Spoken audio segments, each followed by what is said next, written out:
Bienvenue sur Galaxy Rider. Alors on se retrouve aujourd'hui pour un nouveau tuto. Bien évidemment, comment s'équiper en roller. Alors, pareil, vous devez vous dire, il nous prend pour des blancs encore une fois. Non, pas du tout, parce que j'ai certains de mes élèves, j'ai vu certains riders, j'ai vu certaines familles dans les parcs justement qui s'équipaient. Et j'en ai certains, ils font beaucoup d'amalgame, enfin beaucoup, pas d'amalgame, pardon, beaucoup d'erreurs, surtout sur les protections et sur les protège-poignets. Il y en a beaucoup qui font des erreurs à ce niveau-là. Et surtout, plein de petits détails qui font que certains enfants, même certains parents, s'équipent mal. Donc je vous en dis pas plus, et c'est parti. Alors, on va déjà commencer cette première leçon. Enfin, je veux commencer déjà à vous expliquer les équipements qu'il faut avoir pour les enfants et pour les adultes. Enfin, ce qui est plus important, moins important, etc. Ce que je juge moins important et plus important.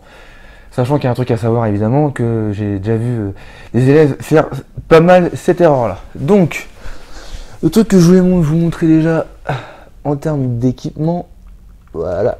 Là, vous devez bien voir. Alors, il y a les rollers, évidemment, qu'on fait du roller. Les protège-poignets, qui sont là, les coudières et les genouillères.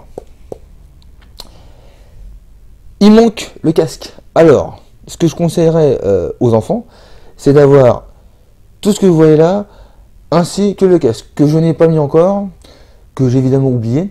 Je me dis que c'est pas grave parce que je vous montrerai quand je partirai en balade, où je vous montrerai évidemment au moment où, genre, au moment où on sera équipé pour partir. Et je vous dirai, ah bah là je vous expliquerai comment mettre le casque. Sachant que c'est pas compliqué à mettre, c'est comme un casque de vélo. Le casque c'est très compliqué à mettre. Les protections c'est pas très compliqué à mettre. Donc voilà, ça c'est les équipements. Alors, les enfants c'est tout l'intégral, et les adultes, ce que je conseillerais, bien évidemment, c'est les genouillères, qui sont plus ou moins importantes, et les protège-poignets. Donc, maintenant, le tuto, enfin la leçon va commencer pour de bon. Alors, ce qu'il faut savoir maintenant, c'est, je suis sûr que beaucoup de gens font cette fameuse amalgame en disant, est-ce que je dois mettre les rollers en premier, les rollers, et après je mets les protections. Et ben, je vais tout simplement répondre tout de suite à cette question-là. C'est une erreur justement. Non, il faut pas mettre les rollers en premier. Pour la simple et bonne raison que c'est pas très pratique en termes de matos qui est sorti de nos jours. Il faut bien évidemment mettre les genouillères en première, pas en termes d'anatomie parce que je n'y connais rien, mais tout simplement parce que les genouillères qu'on achète maintenant, surtout que celles que j'ai, je les ai achetées il y a un petit moment, et il y a ce fameux, cette fameuse cuissarde là, ce fameux petit tissu qui est à enfiler dedans, enfin on doit mettre la jambe à l'intérieur comme un collant. Et vous voyez, il y a un trou ici là, à cette partie-là. C'est pour l'aération parce qu'évidemment, quand on plie le genou ici là, en dessous il y a de la transpiration. Et comme le tissu il est plié, il est collé à notre peau, évidemment, des fois ça fait pas du bien. Donc on met toujours les genouillères en première parce que ce petit tissu, il est vachement important pour le maintien de la genouillère. Donc ça serait con de mettre les rollers avant et se dire, ah bah j'ai oublié de mettre ma genouillère. Surtout que il y a un truc qui est important que je dois mettre. La coque qui est ici, il y a un côté qui est plus court comme on voit là, et un côté qui est plus long comme on voit là. Donc il y a un côté qui est aussi plus long, qui est plus mat là. Ça c'est ce qui sert à frotter au sol. Donc évidemment, comme ça fait un frottement dans ce sens-là, si on le met dans ce sens-là, on est un peu con. On toujours mettre ça dans ce sens-là et pas dans ce sens-là. Donc je vais l'enfiler pour vous montrer évidemment. Et évidemment, il faut toujours retenir son pantalon. Tac, le scratch dans ce sens-là, hop, et le scratch du haut dans ce sens-là. Ou alors, moi, ce que je fais, c'est encore plus simple. Je fais des croisements, ça, je pars de là, et je le mets vers le haut, et je pars de là, et je le mets vers le bas. Ça permet d'avoir une croix derrière. Je vais faire pareil avec l'autre.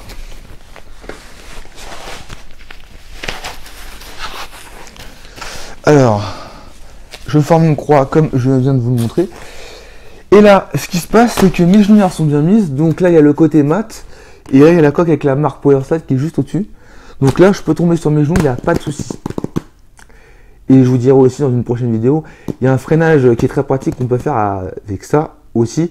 C'est pour ça que les adultes doivent souvent avoir les genouillères au début. Mais c'est un freinage qui n'est pas très fréquent, on l'utilise très rarement et je trouve ça un peu dommage. Bref, là déjà, on a mis les genouillères. Déjà, ça c'est la première leçon à voir pour s'équiper en roller. Bien évidemment, maintenant, je vais maintenant mettre mes rollers. Comme vous avez vu, évidemment, mes rollers sont déjà mis.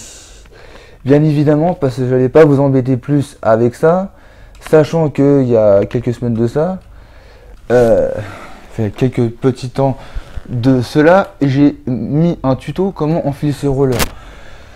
Donc si vous voulez savoir comment on met des rollers pour ceux qui commencent déjà à me suivre et qui n'ont pas vu mes précédentes vidéos, je vous invite à aller voir la vidéo du tuto comment enfiler ces rollers et c'est très bien expliqué. Donc maintenant je suis tranquille, j'ai mis mes genouillères et j'ai mis mes rollers. Mes rollers sont déjà mis au pied. Maintenant, entre les protège-poignets et les coudières, qu'est-ce qu'il y a à votre avis à mettre en premier? Eh ben, je vous dis, si vous pensez que c'est les protège-poignets, c'est une erreur. Et ceux qui pensaient que c'est les coudières, ce n'est pas une erreur. Il faut toujours mettre les coudières en premier parce que les protège-poignets, généralement, surtout quand on prend des protège-poignets de pas cher dans des marchés genre comme Decathlon, à Gosport, des trucs comme ça, généralement, ils sont un peu chiants à mettre, un peu chiants à porter. Et pour manipuler ses mains, c'est pas très pratique. Donc pour ceux qui mettent les coudières, parce qu'il y en a qui mettent pas de coudières, alors on commence déjà à mettre les coudières en premier. Donc c'est exactement le même système, bien évidemment. Alors là on croit qu'il n'y a pas de sens, mais il y en a en fait. Il y a les marques où il n'y a pas de sens, mais là il y en a. Et bah c'est pareil, il y a un côté qui est mat et un côté où il y a la marque.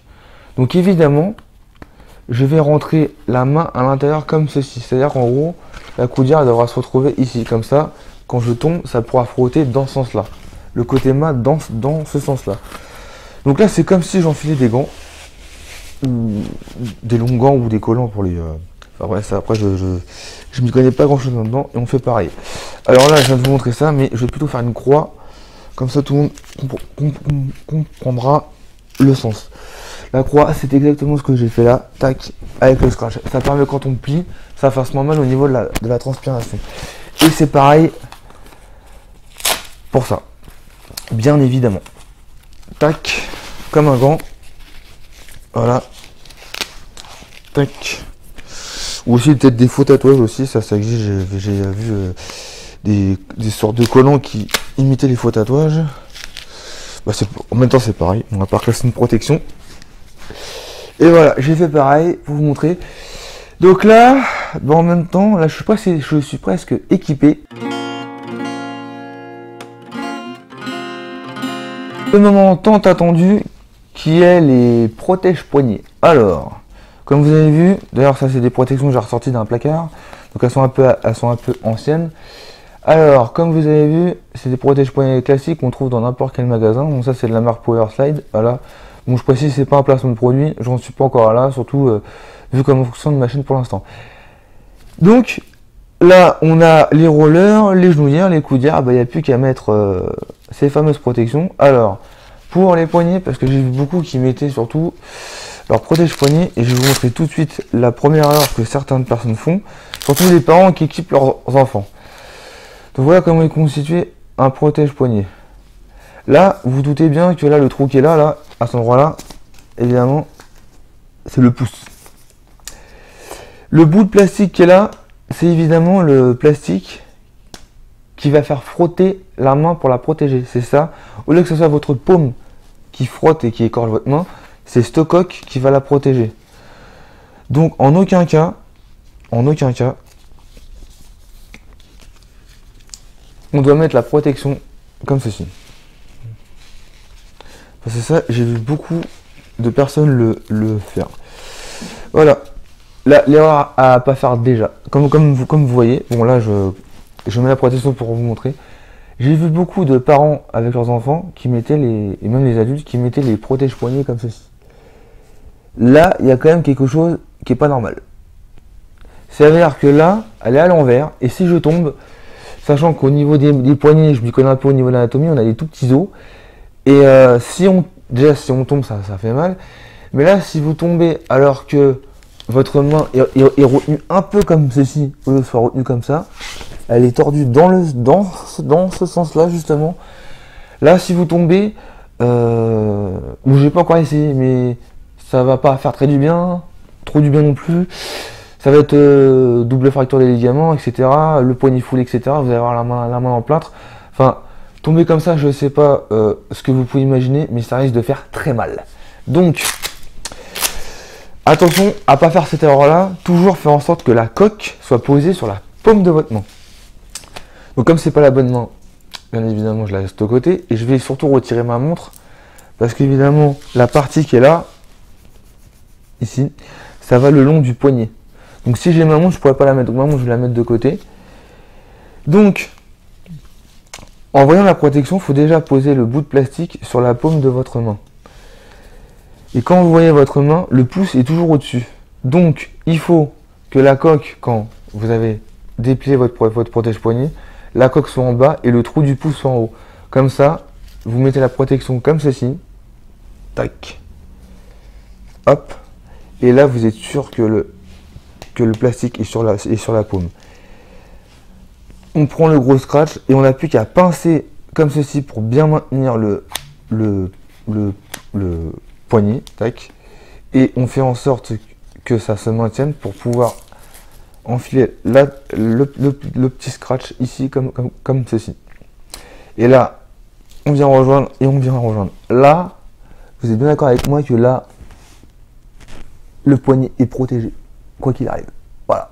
Là, le poignet est protégé. C'est-à-dire que là, si je tombe, vous voyez, là, si je tombe et que ça frotte, il m'arrivera rien. Et on fait ça pareil avec l'autre. Donc, je vous explique. Forcément, je pose ma main comme ça, la paume elle est là, le pouce il est juste au-dessus. Donc, je mets la coque au plus bas, le trou pour le pouce juste au-dessus. Je rentre le pouce, hop. Je pince avant. Alors bien sûr, je maintiens la petite languette. Je pince ici et je fais en sorte de tout rejoindre par là. Et tac. Et tac. Voilà. Et là, comme vous voyez, là, je peux tomber sans le moindre problème.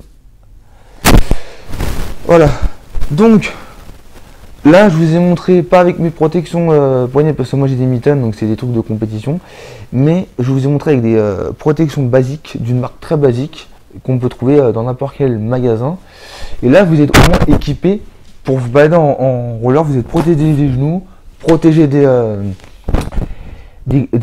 coudes et protégé des poignets correctement. Elles sont pas à l'envers, elles sont à l'endroit. Donc là, vous pouvez tomber sans le moindre problème.